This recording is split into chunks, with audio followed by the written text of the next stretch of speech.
Yes, people, what's going on? Welcome to the Weekly United, the place where we wrap up the week in the world of Manchester United. And today we have got so much to get stuck into. News on Paul Pogba's future. I say news, a little bit of rumours, as you expect with Paul Pogba.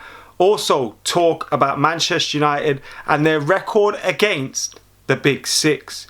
Also team news ahead of that Crystal Palace game with the news that Edinson Cavani is closer to a return for Manchester United. And anything else that pops up in my head during this video will be discussed as well. So make sure you're keeping it locked, you're liking, commenting, sharing and subscribing to AdamMcKola TV. But first off, we'll get stuck into those Paul Pogba rumours now. We've heard via Andy Mitten, it was shared through some Norwegian articles, and Andy Mitten had given a story over there where he said he thought Paul Pogba may be about to stay at Manchester United because there may be room for negotiations over a new deal there. Now, in the last 6 months, we heard Mino Raiola give many different quotations and different remarks in regards to Paul Pogba. One of the serious remarks that came out not so long ago and just before Paul Pogba's good run of form was that Paul Pogba was definitely going to leave Manchester United. But since then, up until now, you've heard little bits of comments coming from Mino Raiola where he's kind of drawn back some of those comments and said, I'm not going to talk about Paul Pogba anymore. Every time I do, people go mad. And he also spoke about how he was just the agent. He couldn't make Paul Pogba's mind up for himself. So while he discussed things, he wasn't going to make Paul Pogba's mind up. And it kind of felt like some of these comments by Mino Raiola were maybe, priming the space for Paul Pogba to stay at Manchester United. Now, it's still all up in the air. I still feel personally Paul Pogba is probably going to leave. But with the way the market is, the pandemic going on, do Juve, Real Madrid, these teams that would want to sign Paul Pogba or possibly, have him as an option to sign, will they be in the market for them?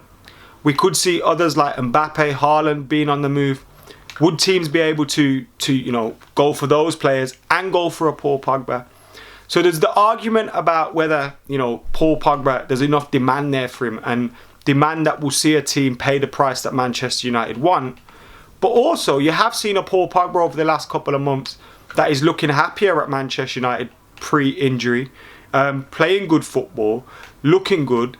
He's loved by those in the dressing room. As I've continuously said, I don't think he's a problem within the dressing room, with the manager, with his teammates. I don't think that, but there's always questions about his future. Now, I'm sure Ollie would love to get him signed up, and I think we saw against Chelsea, there was a period of time where people were saying, Paul Pogba is going to have to fight to get back into this team, and look, everybody has to fight to get into the team, but it was a little bit naive because we were speaking as if we didn't have players at that level of, or we did have more players above the level of Paul Pogba. We haven't. Bruno Fernandes is a great addition, yes, but Paul Pogba, we miss him when he doesn't play. Look at that against Chelsea. We needed someone that could pick that pass, find that perfect pass into the midfield, into the final third, and try and break down Chelsea as well. And when Bruno Fernandes has a quiet one, we haven't got many other players that can do that. Fred and McTominay, we love them both, but they haven't got that, killer pass in their locker, as we saw with Scott McTominay towards the back end of the game. So, we miss Paul Pogba when he doesn't play. He's clearly loved in the dressing room. So I do still think there's room for him to stay at Manchester United. But I do think this story will take so many dips and peaks and troughs and ups and downs and twists and turns. It's the case when big players are negotiating their contracts. Look, you hear it every single club, when a Ronaldo or a Messi or these kind of big players are discussing their contracts, it's going to cause an issue. I remember David Beckham's dragging on for a long time over image rights and things like that. So contract negotiations are a big deal for players and clubs, and especially when it's a player like Pogba and it'll be his last real big contract. So you look at that and you think, right, possibly he could stay, but we can't get carried away with that as well and with these rumours, because there is still room, and I'm sure there still would be the appetite if the move came available for Paul Pogba to possibly leave Manchester United. But look, I'm a fan of his. I hope he stays at the club. I really do, and I hope this news from Andy Mitten turns out to be something that is true in the end and Paul Pogba does sign that deal, look, it could be true news right now, but many things can change between, you know, now and the summer and the transfer window opening. So fingers crossed we can continue our progression as a club. But if we can keep Paul Pogba in the team, you know, get a number 6, and I don't mean a number 6 wearing the shirt of Paul Pogba, but a holding midfielder in the summer as well, our midfield will be looking very, very complete, and hopefully then we'll have a midfield that can challenge and push on and try and win those big trophies. There's still a number of other areas we've got to sort out, but that would be a big issue solved. Ole Gunnar Solskjaer gave his press conference before the game against Crystal Palace. Huge game for Manchester United. Obviously the title race is all but over now, isn't it? It's all but over barring a miracle. Although I'd love us to go to the Etihad and beat them and just put a little bit of doubt there in their mind. But it's all but over. But going up to this game against Crystal Palace, it's a huge one. We need to win it. You know, with that game against Manchester City on the horizon, if you lose that game, you know, teams behind you can start to close the gap and you can start to worry about your top 4 spot. So we need some good results. We've dropped too many points in recent weeks, and this is a game where we need to win. We need to win. Palace haven't been in the best of form, but we've seen when we've been to Selhurst Park in the past, they can make it difficult for us. So we need to go out there and win, and we will be helped, by Edinson Cavani returning to Manchester United as well, and he is ready and available now for Ole Gunnar Solskjaer. He's been part of training sessions. Ole said in his press conference, you know, hoping he didn't have any reactions to that, which is natural, but he's back in training with the team now, and hopefully, you know, is available to start for Manchester United, because we have missed him.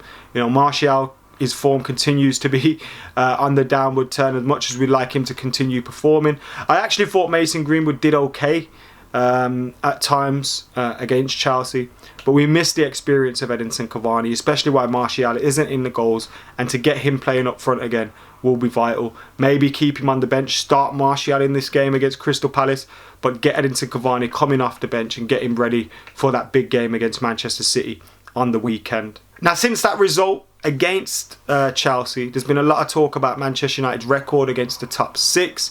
Not won any of those games, lost 2, drawn the rest, not scored many goals, not conceded many goals either. Apart, you know, since that Spurs 6-1, we conceded that 1 goal against Arsenal, which was an Aubameyang penalty, clean sheets against the other clubs. So we find it difficult to score against them. They find it difficult to score against us. Now, a lot of people are talking about this record, Ole being a big game bottler and all this stuff. Now, last season, it was a complete flip reverse. Blazing squad, it was a complete flip reverse. Manchester United had a great record, had probably the best record against the Big 6. Now, this Big 6 things for me is a little bit weird, because if we're going to talk about the top 6, Manchester United have had scored goals against Leicester, we beat West Ham, etc. We scored goals against Everton, and that Everton, I think, will be top 6 if they win their game in hand. So you look at all these different things, and the Big 6, is it really a thing? When do we start to include Leicester City and drop Arsenal out of this Big 6? Why are Tottenham in the Big 6? What? Did they inherit Jose Mourinho's trophies? So, look, the Big 6 is a bit of a myth for me anyway.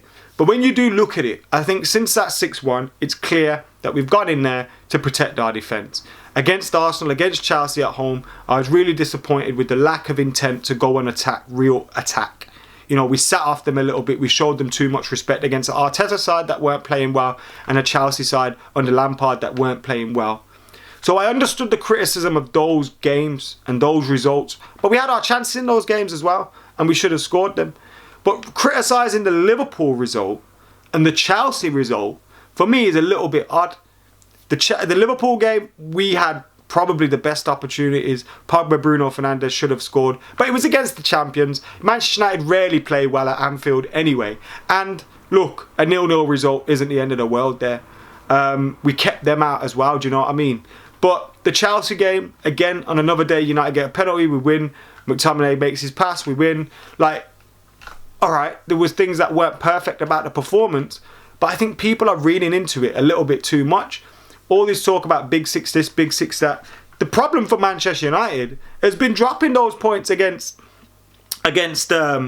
Crystal Palace, Sheffield United, West Bromwich Albion, you know, dropping those late points against Everton, Leicester City. If we got them points, we'd be right behind, if not level. I haven't counted how many points that was, but we'd be right about there for the title. So, yes, we need to perform better in those games, But when you are taking points, when they're taking points off you, you're taking points off them anyway. And if our performance was right in the other games, we'd be there or thereabouts. So, yes, I want to see us go into those games and win and all that stuff. But until we get a proper number 6, a proper holding midfield, and we don't have to keep relying on Fred and McTominay to protect that back four, we get our centre-half issues sorted, we ain't going to be able to open up in these big games, unfortunately. Now, I'd like to see us just go for it, fuck it. But I think Ollie has been a little bit scarred by that 6-1 against Spurs. Although with 10 men and all that, you know, there are other reasons for it. But look, I think it's a little bit over top, the reaction to that. Yes, it's not ideal, but if we win our other games, I don't think that's where we've lost the league title this season, do you know what I mean? So, why isn't there no talk about how those teams are all below us? Apart from City, obviously. Anyway, guys, thank you for tuning in. Make sure you like and comment and share and subscribe and keep it locked to AdamMcKola TV. This has been the Weekly United. Make sure you get your comments in the comments below. We'll be back for reaction to that Crystal Palace game. For now, I've been AdamMcKola. You lot have been legends. I'm out of here.